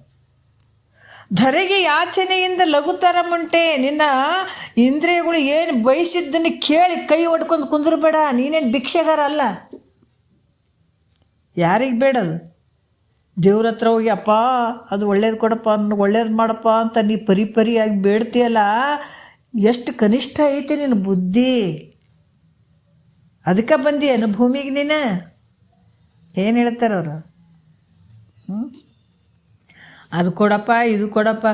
ನೀ ಮಾಡಿ ದೇವರಿಗೆ ಅಂಜಿ ನೀ ಕುಂತು, ಕಾಮಾದಿಗಳಿಗಾಗಿ ಹರಕಿಯ ಹೊತ್ತು, ಸುಮ್ಮನೆ ತಿರುಗಿದಿ ಹೈದಾರು ಸುತ್ತು, ತಮ್ಮ ಹೋಗುವಿ ನಾಯಿ ನರಿಯಂತೆ ಸತ್ತು. ಅರ್ಥ ಮಾಡ್ಕೋ, ಭೂಮಿಗೆ ಬಂದುಬಿಟ್ಟಿದೆ, ಯಾರಿಗೆ ಅಂಜಕತ್ತಿದೆ? ನೀನು ಮಾಡಿದ ದೇವರಿಗೆ ಕೈ ಹೊಡ್ಕೊಂಡು ಕುಂತಿದ್ದಲ್ಲ, ನಿನ್ನಷ್ಟು ಕನಿಷ್ಠ ಯಾರಿಲ್ಲ ಅಂತಾರೆ ಮಹಾತ್ಮರು. ನೀ ಮಾಡಿದಂಥ ದೇವ್ರದು, ಸುಮ್ಮನೆ ಹೋಗಿ ಗುಡಕ್ಕೆ ಕುಂತ್ಬಿಟ್ಟದ ಅನ್ನೋದು ದೇವ್ರು. ನೀನೇ ಕಷ್ಟಪಟ್ಟು ನಿನ್ನ ಮನಸ್ಸಿನಾಗ ಬಂದು ಇಂಥ ದೇವ್ರು ಹಿಂಗೆ ಇರ್ತದಂತ ಹೇಳಿ ಅದಕ್ಕೆ ಕಲ್ಲು ತೊಗೊಂಡು ಅಥವಾ ಕಟ್ಟಿಗೆ ತೊಗೊಂಡು ಅದನ್ನು ಮೂರ್ತಿ ಮಾಡಿ ಅದಕ್ಕೊಂದು ಅಂದ ಚಂದ ಮಾಡಿ ನೀ ಏನು ಮಾಡ್ತಿದ್ದು ಮಾಡಿಸ್ಕೊಂಡು ಕುಂದಿರ್ತದೆ ಪಾಪ. ಅದು ಕೂಡ್ಸ್ಕೊಂಡು ಮತ್ತು ಅದಕ್ಕೆ ಎಲ್ಲ ಮಾಡಿ ನೀನೇ ಬಂದು ಪ್ರಾಣ ಪ್ರತಿಷ್ಠಾಪನೆ ಮಾಡಿ ಮಂತ್ರ ಗಿಂತ್ರ ಎಲ್ಲ ಹೇಳಿ ಮಾಡಿ ಅದಕ್ಕೆ ಹೋಗಿ ಗುಡಿ ಒಳಗೆ ಕುಂದಿರಿಸಿ 8 ದಿವ್ಸಕ್ಕೆ 15 ದಿವ್ಸಕ್ಕೆ ತಿಂಗಳಿಗೆ ಅಮಾವಾಸ್ಯೆಗೆ ಹುಣ್ಣಿಮೆಗೆ ಒಂದು ಪಲ್ಲಕ್ಕಿಯನ್ನು ಮಾಡಿ ಅದ್ರಾಗ ಕುಂದಿರಿಸ್ಕೊಂಡು ಒತ್ಕೊಂಡು ತಿರುಗಾಡೋ ನೀನೇ ಗುಡಿಸೋದು ತುಂಬ ಒತ್ಕೊಂಡು ತಿರುಗಾಡಿ ತಂದು ಮತ್ತು ಗರ್ಭಗುಡಿ ಒಳಗೆ ಇಟ್ಟು ಅಪ್ಪ ನನಗಿಂಥದ್ದು ಒಳ್ಳೇದು ಮಾಡಪ್ಪ ಅಂತ ಕೈ ಹೊಡಿತೀಯಲ್ಲ, ಏನಪ್ಪ ನಿಂದು ಅಂತಾರೆ ಮಹಾತ್ಮರು. ಎಂಥದ್ದು ಮಾತಪ್ಪ. ಅದಕ್ಕೆ ಹೇಳ್ತಾರೆ ಅವರು, ಅದೇನು ಮಾಡಿತ್ತು ಅದು ಕೈ ಹೊಡ್ಕೊಂಡು ಕುಂತಿದ್ದಿ. ಹೇಳ್ತಾರೆ, ಕಲ್ಲು ದೇವರ ನಂಬಿ ನೀಕೆ ಕೆಟ್ಟಿಲ್ಲ. ಕಲ್ಲು ದೇವರನ್ನು ನಂಬಿದಿ ನೀನು, ಅದಕ್ಕಾಗಿ ದುಡ್ದು ಮಾಡಿದಿ. ಆದರೆ ನಿನಗೆ ಆನಂದ ಐತೇನೋ, ಅಷ್ಟೆಲ್ಲ ಮಾಡಿದ್ರೆ ನಿನಗೆ ಆನಂದ ಐತೇನೋ ಅಂದ್ರೆ ಅಲ್ಲ. ಅದಕ್ಕೆ ಹೇಳ್ತಾರೆ, ನೀ ಮಾಡಿ ದೇವರಿಗೆ ಅಂಜಿ ನೀ ಕುಂತು, ಕಾಮಾದಿಗಳಿಗಾಗಿ ಹರಕೆಯ ಒತ್ತು, ಸುಮ್ಮನೆ ತಿರುಗಿವೆ 5 ಸುತ್ತು, ಸುಮ್ಮನೆ ತಿರುಗಿದಿ 5 ಸುತ್ತು, ತಮ್ಮ ಹೋಗುವಿ ನಾಯಿ ನರಿಯಂತೆ. ಕೊನೆಗೆ ನಿನ್ನ ಹಣೆ ಬರ ಹೆಂಗತ್ತಂದ್ರೆ ನಾಯಿ ನರಿ ಹೆಂಗೆ ಸತ್ತು ಹೋಗ್ತಿದ್ವೋ ಕೇಳಕ್ಕೆ ಹೋಗಬೇಡ. ಕೇಳುವಂಥದ್ದು ನಿನಗೆ ಅಧಿಕಾರ ಇಲ್ಲ. ಅದಕ್ಕೆ ಧರೆಗೆ ಯಾಚನೆಯಿಂದ ಲಘುತರ ಮುಂಟೆ ಅಂತ ಹೇಳಿದಾರೆ ಅವರು. ಭಾಳ ಕನಿಷ್ಠವಾಗಿರುವಂಥದ್ದು. ಅದಕ್ಕೆ ಈ ರೀತಿಯಾಗಿ ಪ್ರವರ್ತಕದಲ್ಲಿ ಏನಾಗ್ತದೆ, ನೀನು ಅದು ಇದು ಬೇಕಂತ ಬೇಡುವಂಥದ್ದಾಗಿರ್ಬೋದು. ಇದರಲ್ಲಿ ಏನಾಗ್ತದೆ, ಪ್ರವರ್ತಕ ಕರ್ಮ ಮಾಡಿದಾಗ ಏನಾಗ್ತದೆ, ಇಲ್ಲಿ ನಿನಗೆ ಜನನ ಮರಣ ನಿವೃತ್ತಿ ಆಗಂಗಿಲ್ಲ, ನಿನಗೆ ಆ ದುಃಖ ಹೋಗಂಗಿಲ್ಲ. ಇನ್ನೊಂದು ಸ್ವಲ್ಪ ದುಃಖ ಜಾಸ್ತಿ ಆಗ್ತದೆ ವಿನಃ ದುಃಖ ಹೋಗಂಗಿಲ್ಲ. ಅದಕ್ಕೆ ಬಲ್ಲಿದ ಗುರುವಿನ ನೀ ಪಡೀಲ, ಮಾನವ ಶರೀರ ತೊಗೊಂಡು ಬಂದು ಕಲ್ಲು ದೇವರಿಗೆ ನಂಬಿದಿ, ನಾಯಿ ನರಿ ಹಂಗೆ ಸತ್ತು ಹೋದಿ, ಬಲ್ಲಂತ ಸದ್ಗುರುವಿನ ಮರ್ತು ಬಿಟ್ಟು. ಅದಕ್ಕೆ ಇಲ್ಲಿ ಹೇಳ್ತಾರೆ, ಅಂತ ಬಲ್ಲಂತ ಸದ್ಗುರು ಹೇಳ್ತಾನ. ಆದರೆ ಈ ಪ್ರವರ್ತಕ ಕರ್ಮ ಜನನಕ್ಕೆ ಕಾರಣ ಆಗಿರೋದ್ರಿಂದ ಇದು ಒಳ್ಳೆಯ ಕರ್ಮ ಅಲ್ಲ. ಇಷ್ಟು ಜನ್ಮ ಜನ್ಮಾಂತರ ಹಿಂಗೆ ಸತ್ಕೊಂತ ಬಂದವ್ ನೀನು, ಹುಟ್ಟಿ ಸಾಯೋದು, ಹುಟ್ಟೋದು ಸಾಯೋದು. ಅದಕ್ಕೆ ಪ್ರವರ್ತಕ ಕರ್ಮ ನೀ ಮಾಡುವಂಥದ್ದು ಯೋಗ್ಯ ಅಲ್ಲ, ಇದು ಕೆಟ್ಟ ಕರ್ಮ ಇದು. ಮತ್ತು ನಿನ್ನ ಬಲಿ ಒಳಗೆ ಹಾಕಿಬಿಡ್ತದೆ ಅದು. ಅದಕ್ಕೆ ಹೇಳ್ತಾರೆ, ನಂಬು ಜ್ಞಾನವನ್ನೇ ಕರ್ಮವೆಂಬ ಜಾಲದೋಳು. ಜಾಲ ಅಂದ್ರೆ ನಾವು ಅರ್ಥ ಮಾಡ್ಕೋಬೇಕು. ಒಂದು ಪ್ರಾಣಿಯನ್ನು, ಒಂದು ಪಕ್ಷಿಯನ್ನಾಗಲಿ ಒಂದು ಬಂಧಿಸಿದ್ರೆ ಆ ಒಂದು ಜಾಲರಿ ಒಳಗೆ ಹಾಕಿದ್ರೆ ಏನಾಗ್ತಾವೆ, ವಿಲಿ ವಿಲಿ ವಿಲಿ ಒದ್ದಾಡ್ತಾವಿಲ್ಲ, ಏನು ಭಾಳ ಚಂದ ಇರ್ತವೇನೋ. ಈ ಪಂಜರದಾಗ ಹಾಕಿದಂಥ ಗಿಳಿಗಳಾಗಿರ್ಬೋದು, ಈ ಬಲಿ ಒಳಗೆ ಬೀಳ್ತಾವೆ ನೋಡ್ರಿ, ಮೀನುಗಳಾಗಿರ್ಬೋದು, ಹಿಂಗೆ ಒದ್ದಾಡ್ತಿರ್ತಾವೆ. ಯಾವುದೇ ಒಂದು ಪ್ರಾಣಿಯನ್ನು ಹಿಡಿಬೇಕಾದ್ರೆ ಬಲಿ ಹಾಕಿದಾಗ ಎಷ್ಟು ಕಷ್ಟ ಆಗಿರ್ತದೆ ಅದಕ್ಕೆ. ಅದ್ರಂಗ ಈ ಕರ್ಮ ಅನ್ನುವಂಥದ್ದು ಒಂದು ಬಲಿ ಇದ್ದಂಗೆ, ನಿನಗೆ ಅದು ಹೊರಗೆ ಬಿಡಂಗಿಲ್ಲ, ಅಷ್ಟು ಈಜಿಯಾಗಿ ಅದು. ಅದಕ್ಕೆ ಮಹಾತ್ಮರು ಹೇಳ್ತಾರೆ ಇಲ್ಲಿ, ಯಾವ ರೀತಿ ಹೇಳ್ತಾರೆ ಅಂದ್ರೆ, ಈ ಕರ್ಮ ಅನ್ನುವಂಥ ಪ್ರವರ್ತಕ ಕರ್ಮ ಅನ್ನುವಂಥದ್ದು ಇದು ಕೆಟ್ಟ ಕರ್ಮ, ಇದು ಅಪೇಕ್ಷೆ ಮಾಡುವಂಥದ್ದಲ್ಲ. ಮತ್ತು ಇದರಲ್ಲೇ ಇನ್ನೊಂದು ಕರ್ಮ ಐತಲ್ಲ, ನಿವರ್ತಕ ಕರ್ಮ ಅನ್ನುವಂಥದ್ದು, ಇದು ನಿನಗೆ ಭಾಳ ಯೋಗ್ಯವಾಗಿರುವಂಥದ್ದು. ನಿವರ್ತಕ ಕರ್ಮ ಅನ್ನುವಂಥದ್ದು ಭಾಳ, ಇದು ಯಾವುದಕ್ಕೆ ಕಾರಣ ಆಗ್ತದಂದ್ರೆ ಮುಕ್ತಿ ಕಾರಣ ಆಗ್ತದೆ. ಪ್ರವರ್ತಕ ಕರ್ಮ ಬಂಧಕ್ಕೆ ಕಾರಣ ಆಗ್ತದೆ, ನಿವರ್ತಕ ಕರ್ಮ ಮುಕ್ತಿ ಕಾರಣ ಆಗ್ತದೆ. ಎರಡು ರೀತಿಯಿಂದ ಅದಾವ. ಅದಕ್ಕೆ ಒಳ್ಳೆಯ ಕರ್ಮ ಮತ್ತು ಕೆಟ್ಟ ಕರ್ಮ ಅಂತ ಎರಡು ರೀತಿಯಿಂದ ಹೇಳ್ತಾರೆ ಅವರು. ಅದು ರಾಗಿಗೆ ಅದು ಒಳ್ಳೆಯ ಕರ್ಮನೇ ಅನಿಸ್ಕೊಳ್ತದ, ಆದರೆ ವಿರಾಗಿಗೆ ಅನ್ಸಂಗಿಲ್ಲ, ಅದನ್ನು ಮಾಡುವಂಥದ್ದು ಯೋಗ್ಯ ಅಲ್ಲ. ಅದಕ್ಕಾಗಿ ಇಲ್ಲಿ ಕೆಟ್ಟ ಕರ್ಮ ಮತ್ತು ಈ ಒಳ್ಳೆಯ ಕರ್ಮ ಅಂತ ಕೂಡ ಹೇಳ್ತಾರೆ ಅಲ್ಲಿ. ಪ್ರವರ್ತಕ ಕರ್ಮದಲ್ಲಿ ಮತ್ತು ಜನನ ಮರಣ ದುಃಖ ನಿವೃತ್ತಿ ಆಗಂಗಿಲ್ಲ. ಅಲ್ಲಿ ನಿವರ್ತಕ ಕರ್ಮದಲ್ಲಿ ಮುಕ್ತಿಗೆ ಕಾರಣ ಆಗ್ತದೆ ಅದು. ಮತ್ತು ಯಾಕಂದ್ರೆ ದುಃಖಕ್ಕೆ ಕಾರಣ ಆಗಿರುವಂಥದ್ದು ಪ್ರವರ್ತಕ ಕರ್ಮ, ಮೋಕ್ಷಕ್ಕೆ ಕಾರಣ ಆಗಿರುವಂಥದ್ದು ನಿವರ್ತಕ ಕರ್ಮ. ಅದಕ್ಕಾಗಿ ಈ ರೀತಿಯಾಗಿ ಎರಡು ಪ್ರಕಾರ ಇರುವಂಥದ್ದು ಅಂತ ಇಲ್ಲಿ ಹೇಳ್ತಾರೆ. ಮತ್ತು ನಾವು ಮುಂದಿನ 3ನೇ ನುಡಿ ನಾಳೆ ನೋಡೋಣ. ಭಾಳಷ್ಟು ಅದ್ಭುತವಾಗಿ ಹೇಳ್ತಾರೆ, ಎಳೆಯಾಗಿ ಹೇಳ್ತಾರೆ ಮಹಾತ್ಮರು. ನಾವೆಲ್ಲ ಭಾಳ ಪುಣ್ಯ ಮಾಡೀವಿ, ಇಂತಿಂಥ ವಿಚಾರಗಳನ್ನು ನೋಡ್ರಿ. ಇದು ಒಂದು ತಾಸಿನಲ್ಲಿ ಇಷ್ಟೆಲ್ಲ ವಿಚಾರ ಮಾಡ್ತೀವಿ. ಇದನ್ನು ಬಿಟ್ಟು ನಾವು ಕಡೆಗೆ ಹೋದ್ರೆ ಎಲ್ಲ ಬಂಧಕ್ಕೆ ದುಃಖಕ್ಕೆ ಕಾರಣ ಆಗುವಂಥ ವಿಚಾರಗಳೇ ಜಾಸ್ತಿ ನಾವು ಜಗತ್ತಿನಲ್ಲಿ ನೋಡುವಂಥದ್ದು. ಆದರೆ ಈ ಬಂಧನವನ್ನು, ಈ ದುಃಖದಿಂದ ಪಾರು ಮಾಡುವಂಥ ವಿಚಾರಗಳು ನಾವು ಯಾವತ್ತೂ ಕೇಳೋಕ್ಕೆ ಸಾಧ್ಯ ಇಲ್ಲ. ಇವಾಗ ದಿವಸದಲ್ಲಿ ಒಂದು ದಿವಸ ಇದೇ ನಿಜವಾದ ಸಮಯ ನಮಗಿದೆ, ಉಳಿದದ್ದೆಲ್ಲ ಸುಳ್ಳಾದಂಥದ್ದು. ಒಂದು ಒಂದು ತಾಸು ಮಾಡ್ತೀವಲ್ಲ, ಇದು ನಿಜವಾದ ಸಮಯ.